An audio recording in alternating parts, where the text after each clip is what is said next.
to start. Welcome, gentlemen. Welcome.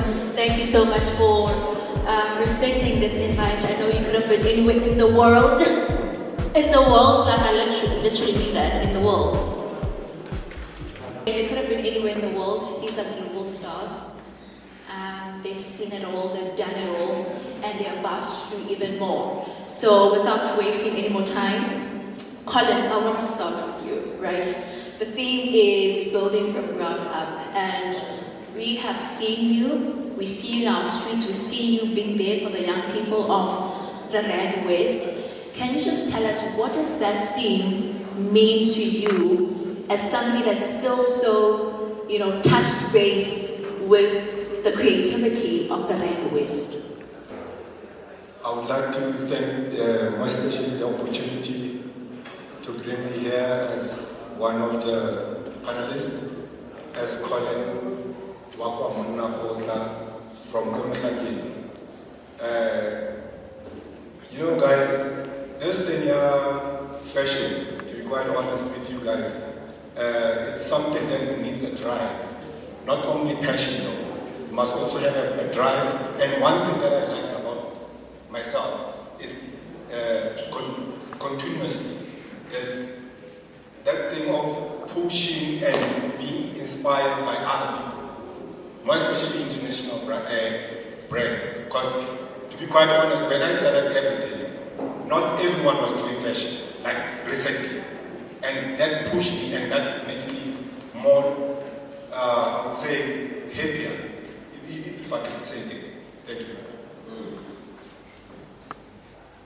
Colin speaks about drive, something most of us lose in the long run because things are not coming into fruition. We're not seeing the profit.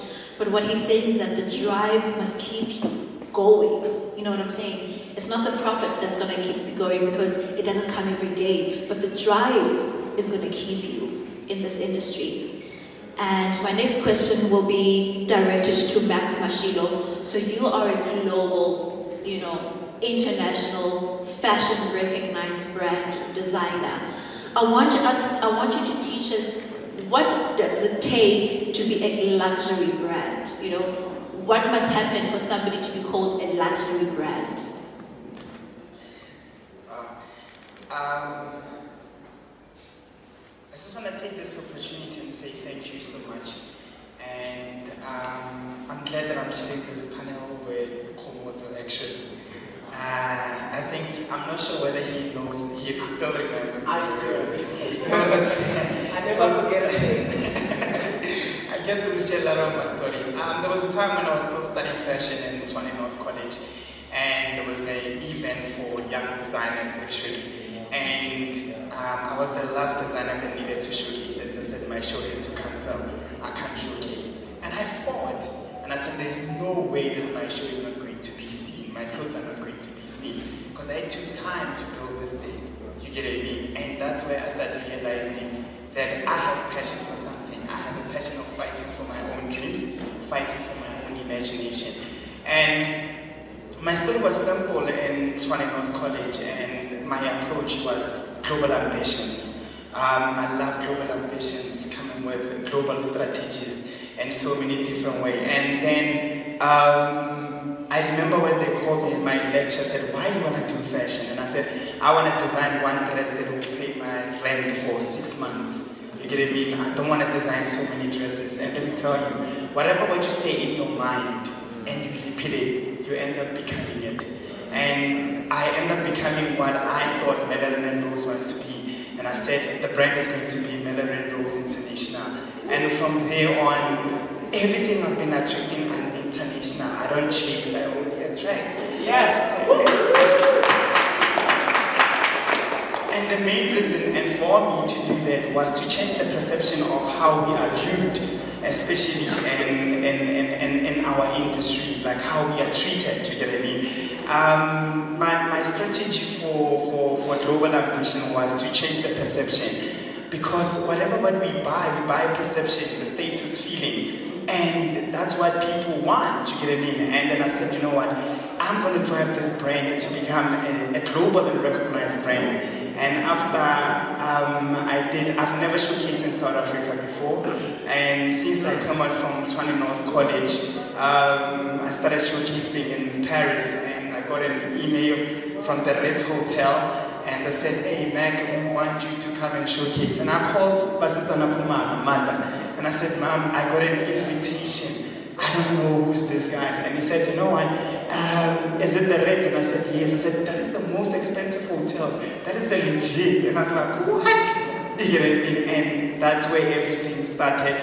And it was to change the perception. And let me tell you, I did that. Coming back home, the words people used to call me with, Baraki Muruki, you will always design inside the garage. Right now, I'm in a position where I say my dresses starts from 7,000 rand. I don't negotiate.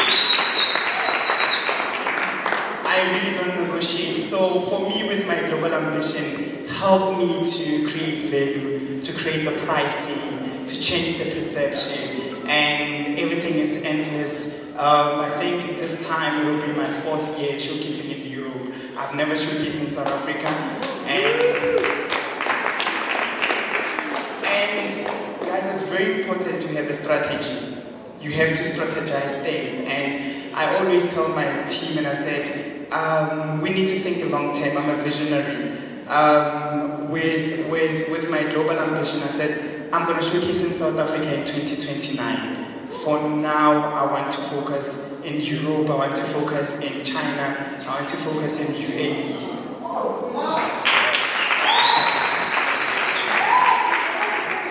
That is some powerful stuff. If you're not catching right now, I don't know. Sure. So I just want to share how Mac and I, knew each other. He was dressing me as a model at the Betway Summer Cup. And, one of his dresses, I entered a competition for best dressed. It's a horse racing, things like that would July. And I actually won best dressed. Being dressed by that, so I got my 5,000 rands voucher here, Studio 88, and yeah, I don't know whether those sneakers are, but at least I was in the middle of their time. I'm sorry. Moving on, Lethabo, you're a stylist, right? And most of the time when we look at you, it's not just an ordinary kind of style. It's a style that is almost telling something. You're sort of communicating something to us. And there's a saying that says you dress how you want to be you dress how you want to be addressed, right? And Lethabo can never fail at that. All right. So I want you to take us into the storytelling. What do you put in, or what does styling actually mean to you, especially in the storytelling sort of perspective? Hi guys. Hi. So I've always had a passion for fashion, but I'm a theatre graduate. So I remember we had our last production that we had to take to Festival Park Theatre. We had to take it to National Arts Festival, and I remember they brought in a set designer and a costume designer that had to just get things done for us so that we can go to festival. And I remember he was struggling. I still remember his name. He was struggling, and I was like, okay, cool. I need to, because we also have an archive and we have a wardrobe department and market theatre and stuff. Then I went in and I took clothes and started dressing all the other actors, my co-actors and stuff, and it made sense. And I was like, oh my gosh, I've always had a passion for fashion. I'm a storyteller. How do I merge the two? And that's how I became a costume designer for theatre productions before I became a stylist. So I think for me, we're always communicating something as people, be it through wardrobe, be it through music, be it through anything. With production, when you see on stage, costume can be a third character, the music can be the third character. So it's just about thinking about what are you trying to communicate, but also understanding the audience at the same time. But also, for me, that also speaks to visibility, I think. And visibility for me is this idea of being seen, but also being seen the way you want to be seen, being received the way you want to be received. but also that's very tricky because for you to be seen the way you want to be seen, you need to have a clear understanding of who you are and your relation to the world and the people around you. That's very, very important, you know. So we're always communicating something, you know, always, always, always. Like as physical beings on this earth, we are, like it or not, visual people, all of us, you know. So we're always communicating something. So for me, I've always been obsessed with communicating through costume, communicating through styling, you know, a feeling, a mood, you know, all those things. So, yeah. Thank you. That was lovely. Just to piggyback on what you said about community, we are always communicating. All-star, you're communicating something, you're saying something about you, right? You are saying something about your mood. You know, you're not feeling too great, you can see by how you're dressed, you know. So we're always, in whatever that we do, in a smirk, in a smile, in a hug, in whatever, you're always communicating who you are. So we must be careful of how we want to be, you know, perceived, and how the intention of what we're trying to do in our communication. No? So we also have KG. How you doing? I love the salsa going on there.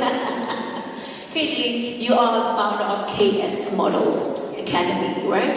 And most of the time you are dealing with models, and we know that in the model world or the pageantry world, it's all about looks, right? And we have now this sort of problem where we think models and you know, should look a certain way and things like that. But we see, you know, South Africa is trying to catch up, you know, with being abstract and trying new things. I mean, South Africa has now has extended to 30 years old. You can enter when you're 30. Before you could not. I was too old. Yeah. You know. But tell us how the modeling industry, you know, obviously interjects with the conversation that we're having here, like fashion and building from ground up. Duela, Likai. First of all, I just want to say thank you so much for taking your time to come and be part of the seminar.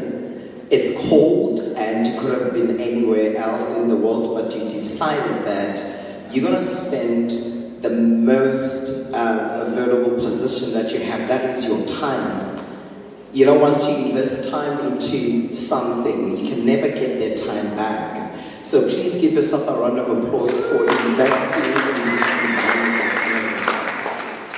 Based on what my fellow colleagues, we come a long way back, guys. It feels like a little bit of a reunion here, and I'm just so happy to see you. Hey, Mac, international.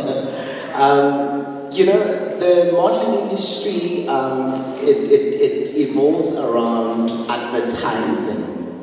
And a stylist can, you know, put together a nice PowerPoint presentation. A designer can, you know, draw in their sketchboard or even dress a mannequin. And there's a speaker that, you know, was here before about when it comes to advertising or selling, it's just all about feelings. So fashion and commercial models are messengers. They are more of, you know, deceivers, basically. They sell those feelings. So my involvement in the modeling industry is to understand the designer's vision, the stylist's vision, who that is the client that they're trying to communicate the dress or the suit to. And then with the gift, thank you God, the gift that I have of sporting the right commercial and fashion model, I'm able to supply that specific talent to the designer or the stylist and the client. The modeling industry has evolved so much. There's inclusivity right now. You see transgender and androgynous models on the runway. South African women are built in the voluptuous way, and you know, big brands like Victoria's Secret and high-end fashion designers are now including plus-size models. And models of color, models with different skin conditions, thanks to Winnie Harlow and Yolanda Mukolondi in South Africa.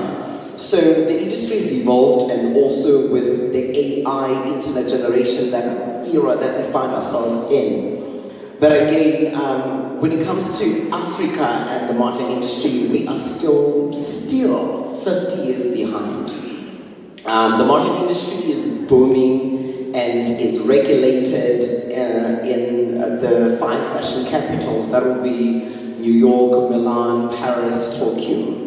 So we still have a long way back, to catch up in South Africa. There are amazing models that have done extremely well, but our industry is not regulated. The government sees it as a hobby. They see it as a side thing. But everywhere you go, you see, especially in malls and these fashion stores, you see supermodels, you see commercial models advertising and triggering your emotions and your feelings. So why is the government not even regulating that industry? And as the word of God already says, we are created in His image.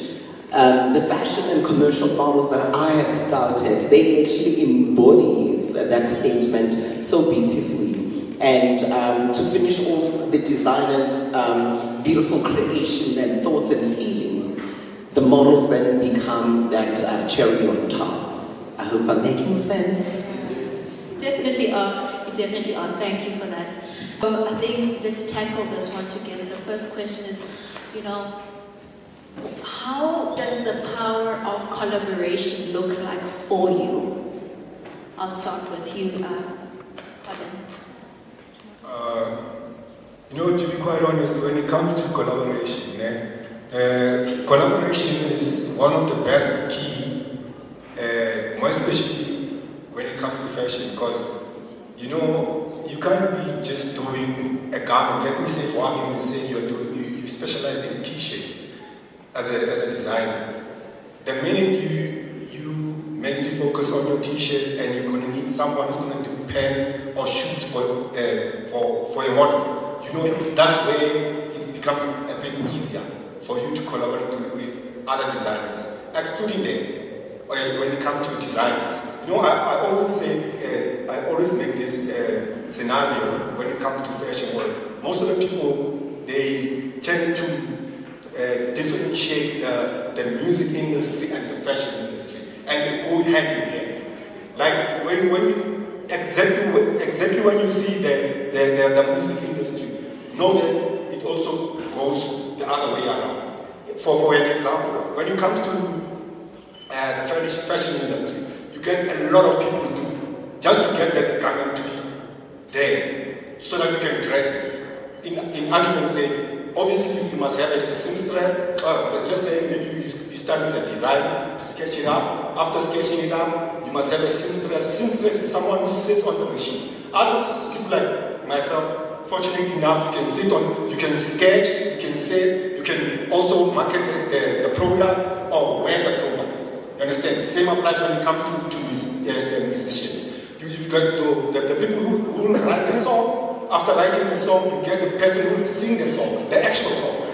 It doesn't mean when you write the song, automatically you must sing the song. You can also get only people who can write the songs, who specialize on writing the song. Only. And you won't know that particular person. Let's say, for argument's sake, like your arcade or so on. You get people who can only write those songs for arcade, and you feel arcade is the best musician ever. And there are more people behind arcade. It's a group of people. You understand? I just want to say that. That's so powerful. I don't think we had that perception. We think it's always in the family. It's always in the fashion. We can collaborate with other artists, with other creatives. I mean, even in the room, we have visual artists to beautify the space. So what you're saying is so relevant. Thank you so much. Mac, we're going to go to you. What does that sort of, collaboration power mean to you?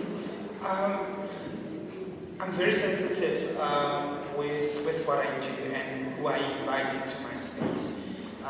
Into the women that I'm designing for, the women that I'm imagining. You get what I mean? That woman, it's a woman of stature. It's a woman that everyone look up to her. As I've said, Melanie is an elder woman. She appreciates quality. It's a woman of luxury. She's a woman of inspiration. It's a woman that when she stands, her voice, like everyone listens when she gets to the room. And Rose is a young girl, so when she grows up, she wanna see herself as Melanie. So like I'm designing for two women with different types of personalities. So I'm not in a space whereby whoever comes and say let's collaborate, yeah, we can collaborate. I'm very sensitive to understand what are your values you stand for as a brand and what does my woman stand for, you get what I mean? But there's a lot of celebrities that when I look at them and I was like, I don't care how many followers you have, but you know, literally you don't send the sense of message that I want my audience. Because this brand is not about clothes anymore. It's about community. It's about opening that space that I would talk about maybe. I would talk about like our as black as we are, with opportunities that have never been given to us. You get what I mean? Me and my team right now in terms of collaboration, we diversifying the portfolio of the brand by designing a new logo called Athletic Elegance, where we want to combine sports and luxury. You get what I mean? So I'll be designing a T-shirt that costs about like 3,000 rand, but with a skirt that costs about 17,000 rand. You get what I mean? And I'm inspired by women in Wimbledon. I imagine Melanie going to Wimbledon to Roland Garros in Paris to watch her daughter playing in tennis. You get what I mean? So in that, I think my strategy of collaboration would be looking into brands like Rolex. You get what I mean? How they collaborate, how they present themselves. You get what I mean? They right now they definitely investing in a girl called Coco. I think Coco, she's the next Serena Williams. You get what I mean? And that is quite inspiring. So in me, I'm very sensitive again with what I've said. And collaboration, it's amazing, guys. When I was invited by the United Nations last year and we collaborated with UNESCO in Paris, it was such an amazing collaboration. And later on, because I showcased the same week and the following week Pharrell was showcasing in the same location. And I was super inspired and I said, oh my God, look at now I'm showcasing in the same synergy where Louis Vuitton is doing that. And that definitely told us that, guys, with our collaboration, we always need to respect the age that you've been building that brand. You get what I mean? Because other people will come here and say, I want to work with you, I want to work with you and everything. They don't definitely respect the time that you have been there doing that thing. You know, all of us, we want to become Louis Vuitton, we want to be Gucci and everything. Guys, those guys started look at Timberland, the story of Timberland. Timberland used to be a tree where they hang black people, if you are not aware of, you get what I mean? And then here comes today, I want to collaborate with Timberland by not doing the research. You get what I mean? So sometimes money comes in, you become so excited because they give you money, you want to collaborate. I don't care about that thing. What I care about is I care about the message, because the woman that I'm designing for, she's very intelligent. She will make her research. So for me, collaboration it's a good thing, but you always have to do your research by learning what collaboration is and what is the return of investment when you collaborate, you get what I mean? So separate excitement and reality when you collaborate. In spiritual language, we'll call it the spirit of discernment. You know what I'm saying? That you don't just agree with any kind of partnership. You need to learn, does it align with my brand? Does it align with what I want to do and where I want to be? You know, so let's be very careful when we are arranging these things, these agreements and these partnerships. But it's nice to be in space like this. I go for it. You know, but you know, you haven't really gotten into that seriousness of that business to say, is it going to help me grow, or is it just benefiting from me? You know, so. KG, same question. What does the power of collaboration mean to you? The power of collaboration means my livelihood, my bread and butter. For those that don't know me, I am an international fashion show producer, choreographer, director, an award-winning model scout, fashion models, beauty pageant models, and commercial models. Thank you so much. Unfortunately, my work evolves around collaborating with models, photographers, fashion designers, graphic designers, hair and makeup artists, and also the cherry on top, the fashion and wardrobe stylists. When it comes to collaboration, honestly, as a visionary or a producer or a choreographer or a talent scout, I always do my research, thoroughly put together the brief, so that all these entities, all these collaborators understand the brief clearly in the way that they can be able to execute it perfectly. And again, let's say probably it's an independent project that it's not funded, which I've done so many of those with Abuti Colin here. We come a long way back, and thank you so much also for the role you played in my entire 20 years career, my brother. I owe you that. Thank you so much. So without them understanding the brief, I can't execute a high-end Mandela Bridge fashion show. I can't execute a high-end luxury fashion show like the one that I did in Paris Fashion Week. I can't, execute a billboard for hair and cosmetic clients if the photographer does not understand the brief, the model does not understand or what sort of feelings that she needs to project into the camera so that they're able to capture the consumer's feelings. So collaboration is very important, and in my role, unfortunately, either I like it or not, I need to collaborate with these amazing creatives that I told you guys about, because without them, then I do not have a job. But when it comes to energies, I'm also very choosy when it comes to energies. I always pray, I spiritualize everything. The higher power is always guiding me, because I always feel that what I do and what I put into the world is actually greater than me. So I always see myself as a talent magnifier and someone that is able to bring out the creative and the best in people. Thank you so much.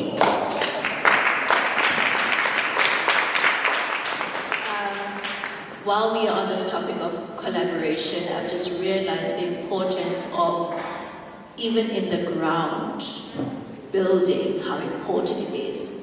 You don't have to wait for the perfect weather. You say, I'll collaborate when I've made it. You can collaborate now, you know. These three guys helped one another to where they are today, you know. And just to tell you, we didn't even know they had this, relationship. We didn't even know they knew each other, honestly, you know. It's literally, it's so divine. So thank you so much. Especially when it has impact and empowerment, like I thrive on, making a difference and just bringing out the best and the talents in people, especially when it comes to the creative industry. It ties back into our history as Black people. I think it is still an issue when it comes to Black families and the Black nation. A lot of kids are being discouraged when it comes to the creative and arts career sector. No child of mine is going to be a model or a dancer or a fashion designer. God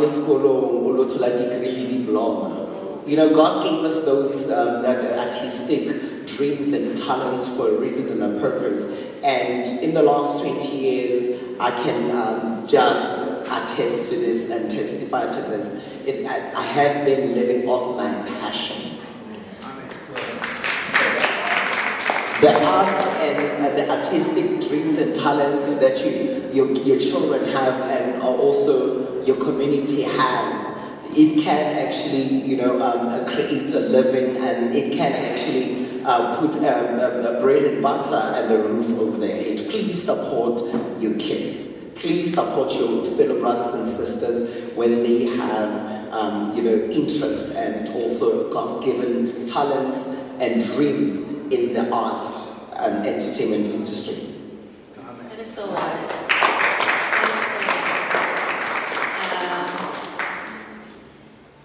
Lethabo, you'll close us off with this question. Yeah. Cool, thank you. Collaboration plays like a huge role in how I navigate my personal and professional life. Like if it wasn't for collaboration, I would not be on stage here today. I would not be a published playwright. I would not be an award-winning theatre maker. I would not be Lethabo Bereng if it was not for collaboration. I remember just before COVID, like friends and like a group of creatives and I used to meet up every month, and we had a fashion designer, we had a makeup artist, we had a photographer, and then I came in as a model and a stylist. Like we just play. Like every last Sunday of the month we used to play. This one brings snacks, this one brings this one brings this, and we create beautiful content, and we just take pictures, and when you post on Instagram or Facebook, we just tag who did what, And most of us, from those posts and from those gatherings that we had every month, you'd get something. The makeup artist would get like a wedding cake. That's how I got the McDonald's commercial. I don't know if everyone knows that, but that's how I got it. Because I was creatively exercising my creative muscle. And that's very, very important. I've just recently come back from Europe and Asia, and before I left, I was like, okay, I'm going there for pleasure. What am I going to wear? Because that's very, very important for me. Because of aesthetics, you want to take pictures, and all these things, you want to communicate something. I was like, I do have my high-end brands. I do have my Tom Fords. I do have my Gucci's. But I was like, I don't know what those people are saying. I don't know what they're communicating. Yes, like I have them, but I'm just like, there's no connection between me and them. I was like, what's the best thing to do? I'm going to contact my local designers. And some of them are here today. Like one of them is Colin. He was actually here next to me. And I was like, let's collaborate. This is where I'm going. People know I can dress. I'm not saying I'm going to bring you sales, but I'm like, I want to be seen with one of your garments. And I went to a lot of designers, like, just give me a piece, whether it's a t-shirt, I'm a stylist, I will style it, and I will look hot. But I was just like, because of number one, I'm in a foreign country, I want something that's going to remind me, and something that's going to root me as well. Because of, yes, you'll wear the Zara's, we'll wear all these things, but like, I don't know, like, you just forget, like, about your sense of self. Like with clothing, for me, clothing for me is very, very personal. But then I was there and I wore that thing that you gave me, like the denim jumpsuit. I was like, proudly South African, proudly from West Rand, proudly from Kage, And for me, that's the power of collaboration. But also, it's very, very important for you to collaborate with like-minded people who have the same tenacity, drive, and ambition that you have. Because if you collaborate with the wrong people, then it's not a collaboration for me. It's something else. It should be something that's beneficial for 2 parties, 3 parties, 4 parties, whoever is in that thing. And I think the most important thing, especially with collaboration as well, is just being authentic. And the most important thing with any business, with anything, is transparency and honesty. Like, for me, that's like the most important things. And with those 2 things, with those 2 tools, you'll go far. And I like what you also said, comments about how like you've been in this industry for more than 20 years, and you are able to live off what you do. Same. I've been doing what I do for like more than I think it's 12 years now. Like both acting, like everything that I do is like in 12 years. And I've never had the urge or like something to quit what I do to go, I don't know, go do teaching or whatever, because I'm just like, I can't quit. It's literally what I do. It's in my DNA. Like this literally, like when I do what I love, like it shifts something in my DNA. It also, I hope, shifts something people who do receive my products, be it acting, be it costume design, be it styling. But it's just about knowing why you want to be an artist. It's really not about the clicks and the likes, and there's no money for this. But it's just about being true to self, being authentic, and understanding, it mostly has to do about serving self and understanding, having a clear sense of self, like will really attract a lot of, or like will attract the things that you need in your life, be it friends, be it career, be it anything. Like it's very important to have like a very true and clear sense of self, or like this is the type of person that I am. If I give you a box to wipe, I give you a box to wipe. Give it what we see. You know, it's like seriously, like it really it starts like with the small things. You know, people like it's like with this panel talk, because we had to send pictures and we had to send bios, remember? And I sent you my short bio, and you sent me the poster with the picture. I was like, no, I don't want this. Like we literally went back and forth for almost a week, just for a poster.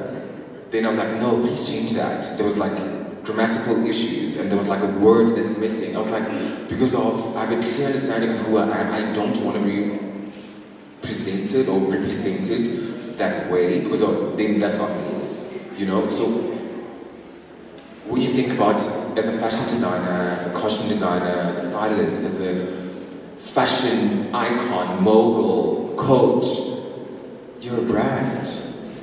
It's all about branding, and it's all about visibility. But then what are you selling? Are you selling feeling? Are you selling aesthetics? Are you selling this? Once you have that in paper, and once you have a clear understanding of, okay, cool, this is where I belong on the food chain, it's easy for you to know where to go. It's like, like a lot of people don't know I'm a costume designer, stylist, a lot. A lot of people. I have not been on TV for over 4 years. Still looking fabulous. How do I live? But it's because of, I did the groundwork. When I was like 10 years ago, I did the groundwork. I'm a seasoned stylist. I'm a seasoned costume designer. I'm constantly working. And the people who know my vision, the people who know my work ethic, and who know how I do work, know me, and those are the people who call me, you know? And another thing as well, I think that speaks to collaboration that we haven't spoken about. I just want to touch on just a little bit. It's about crewing and having a team. It's important when you have a team or when you have a crew, whatever you want to call them, they must know that they are there to assist your vision. But then even when you, as the creative director or whatever is the leader of this team or crew, are not there, your voice is still there. And they can execute because of your rules. Even when you're not in the room, your rules still need to apply, you know? And we have this thing of always wanting to hire a cousin because of their unemployed, or always wanted to hire a friend. I'm just like, yes, nepotism. But I think it's 80% of the time, those people don't get it. They do not get it. So it's important, like, the team. If you do have a team, the team is the heartbeat of anything. It's the heartbeat, and you need to also, like, understand that they're not there for their own agendas. They are there to assist the leader make their vision come true. I love you, team. Oh, thank you, team. I love my team. Thank you so much. Shout out to you. I think if there's another perspective that didn't, or could have missed from what Lethabo is saying, is the importance to collaborate with self. You need to bring so many elements about yourself to be a whole person. You need to bring your work ethic. You need to bring your why. You need to bring I am. You need to bring so many things, you know, so many questions, so many talents, skills within, you know. You have the mindset, the feeling, the mood. So before we can collaborate externally, we need to collaborate internally and know yourself and know who you are, so that you have a full understanding when you walk on a stage with I am Zintle Dingiliziwe. That's not playing. Just kidding, guys. But essentially, thank you. Thank you so much, guys, for being here. Like I'm saying, guys, these guys could have been anywhere in the world, but they decided to be here with us today. See by Thank you. We don't take it lightly at all. We brought it back home where it started. Matt, we are adopting you today. You are part of the Red West. Yeah? You were born here, bred here, raised here.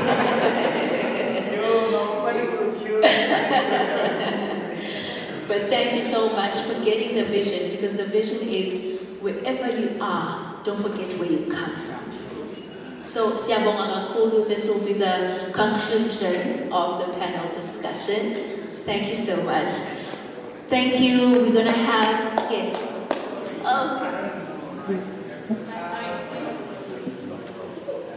Sorry, I might be changing your occupation right now to say, I think there might be someone out there who has a question that definitely, like, you get what I mean? I think it's very important, but I think for me to close the chapter again, it's what I have learned and what advice can I give.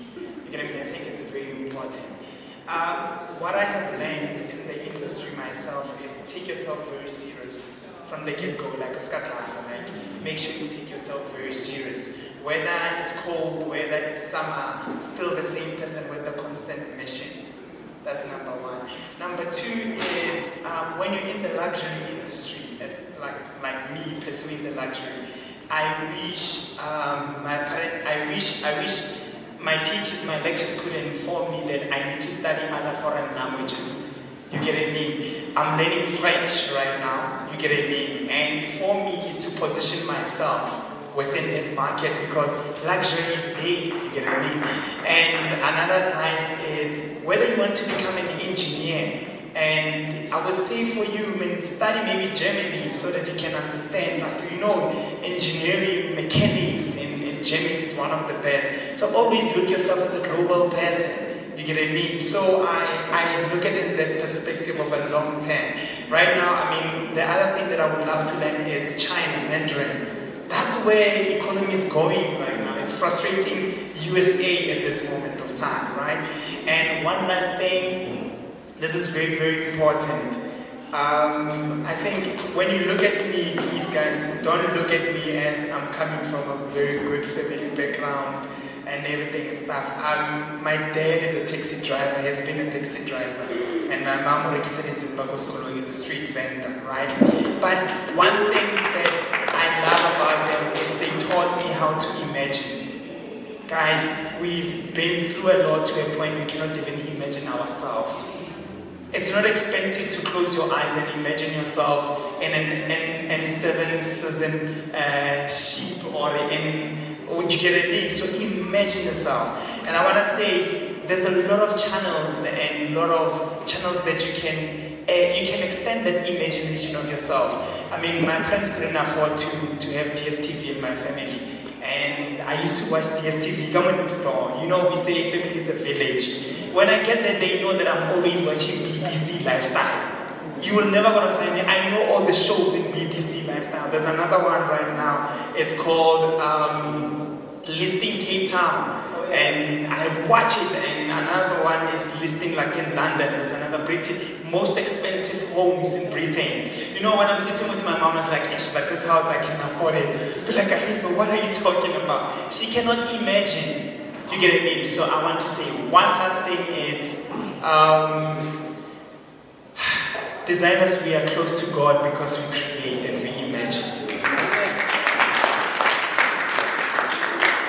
Whatever what we're doing here, it comes in our mind. You know, when I was in Tshwane North College, I used to go to the Gautrain station, my dear sister, like at 5 o'clock, watching women coming out. Want to see who's my melody there. I design a collection looking at those women each and every day. Because they gave me the whole understanding of the woman that I'm designing for. I want you to understand that there's a difference between being talented and being gifted. Talent and gift are not the same. Before you can look at your gifts, mothers, before you can look at your child becoming a CA or whatever, please go and study her talent and look at her gifts. Because we're so confused. A talented person is a person who can definitely look at one thing and master it.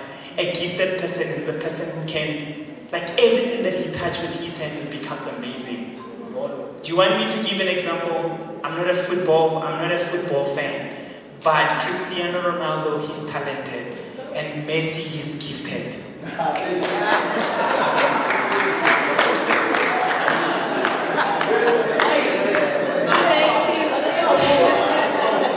So many mixed emotions,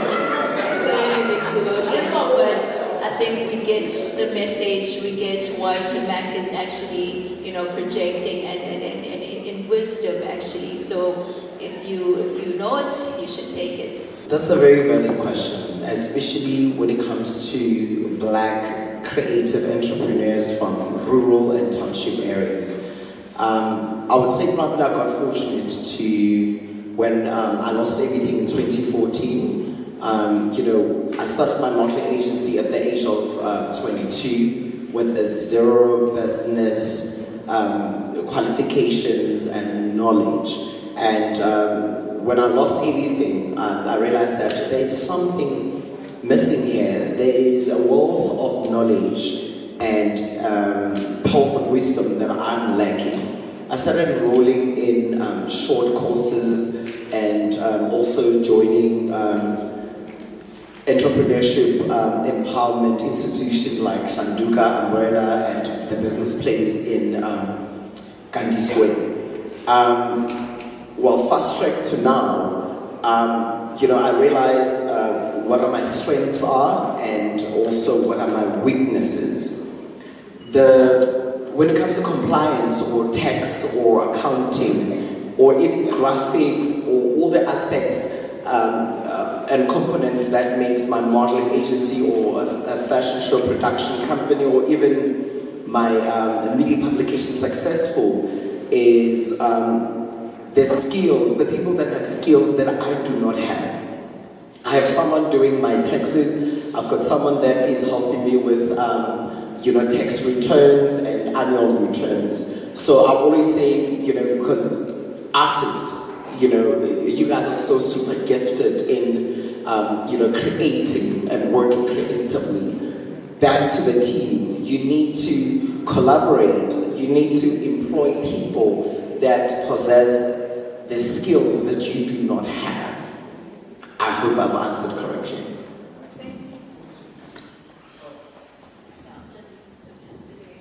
Sorry, I just want to add on something. I think it's also because you were talking about compliance, you were talking about like success, you were talking, sorry, I just need to get the process. I think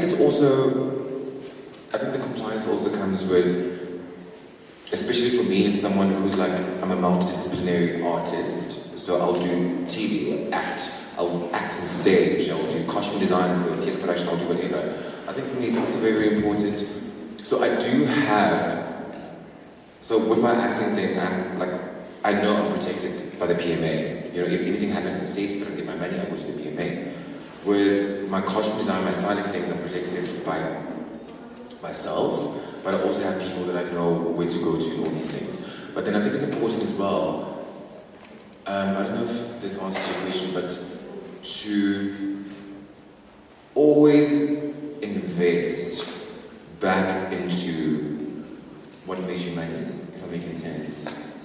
Because we always have this thing of, oh, I make money by selling the 50 gold t-shirts and making them and designing them, but then you take that money, but then it doesn't go back to the business. It goes back to paying school fees or whatever you want to do. Like it's just, but I think that's the next section, That's the next section, the masterclass yet. But I think for me, yeah, I don't know why I'm saying this. Why?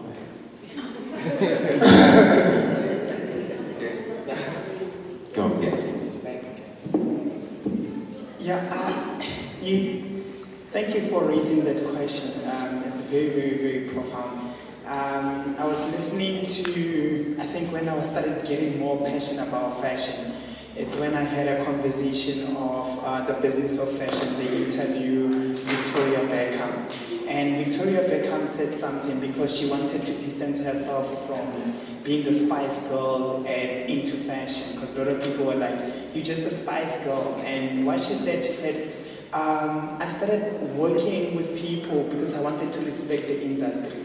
And I think also what I want to say to my panelists is if we don't put the hard work into this space, we will find opportunities of celebrities because they see their numbers of their followers. Tomorrow they start a brand.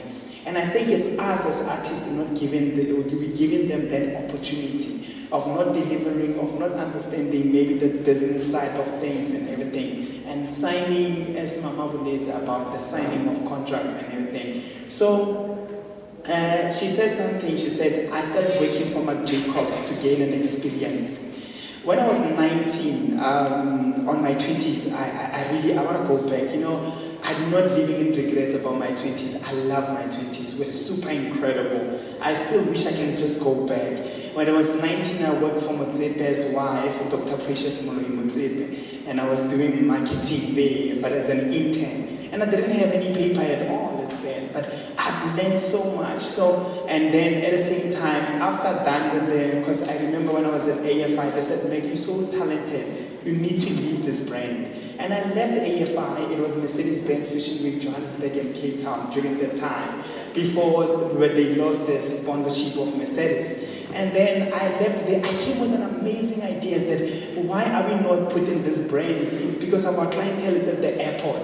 Why are we not talking about AFI and the airports and everything and stuff? You get what I mean? Like even right now, I have a dream that when you get to OR Campo, you will find a free Wi-Fi written Netherine. You get what I mean? And then you can access, because remember when you're coming from Europe, coming to South Africa, your signal is not working, you depend on the Wi-Fi. But you're going to see my brand there. That is the kind of marketing and the business side of things.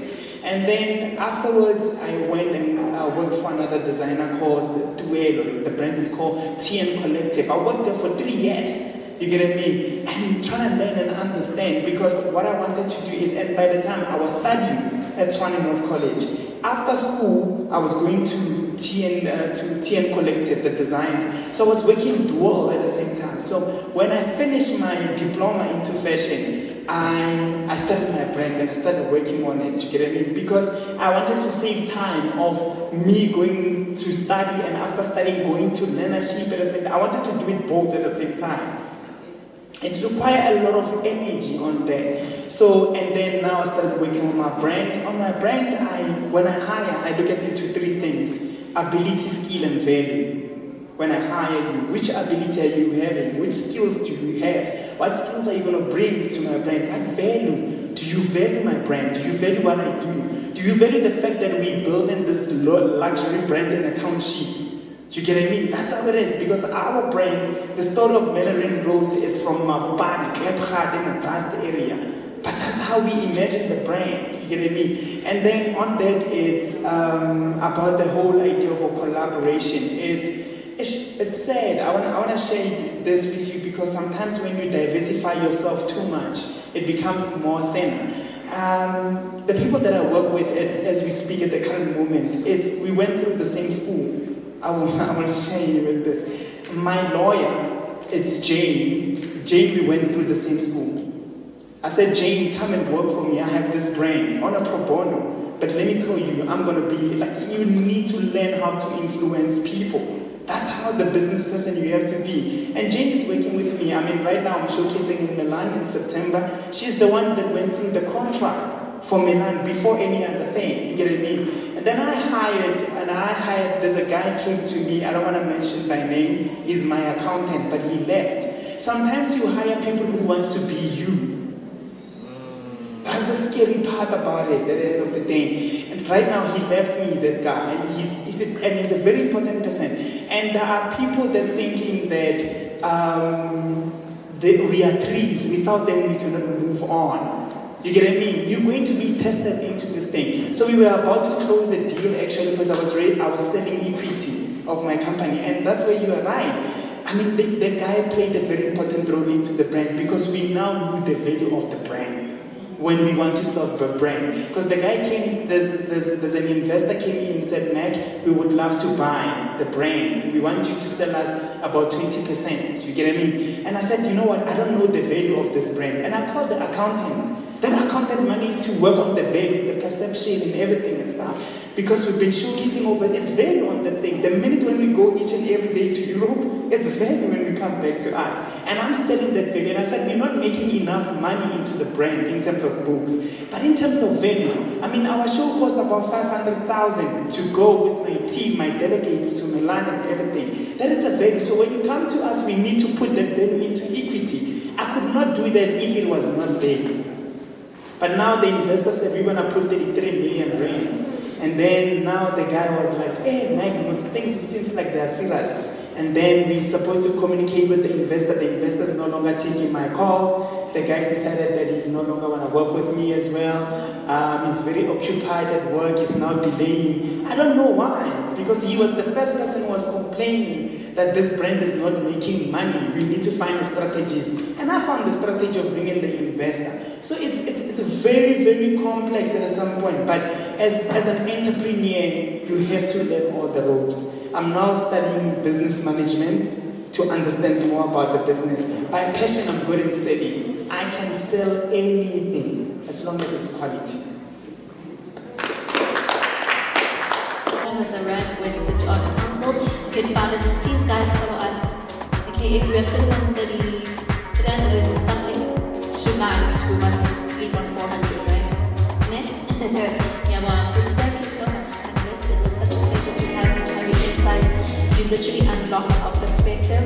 Like I said, we need a round table. We'll be organizing that soon, inviting, people, stakeholders from the government, from